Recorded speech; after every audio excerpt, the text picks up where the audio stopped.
রাজ্যের মানুষের মৌলিক অধিকার ফিরিয়ে দিতে পেরেছে বিজেপি সরকার। আজ পাবিয়াছড়ায় এই কথা বললেন বিধায়ক ভগবান চন্দ্র দাস।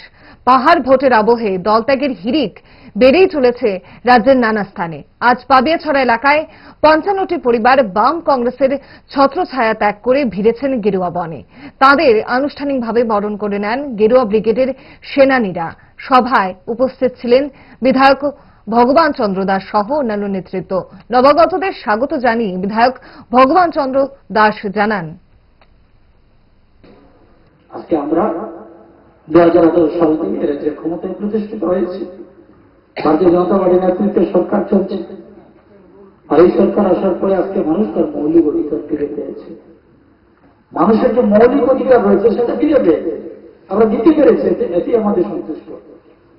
আর আমার গর্ব হয় যে আমি ভারতীয় জনতা পার্টিতে কাজ করছি, আর আমি ভারতীয় জনতা পার্টি এই সরকারের একজন প্রতিনিধি। আর সেই সময় আজকে এই রাজ্যের মানুষের মৌলিক অধিকার ফিরে পেয়েছে, যারা কেড়ে নিয়েছিল, হরণ করেছিল এই কংগ্রেস থেকে।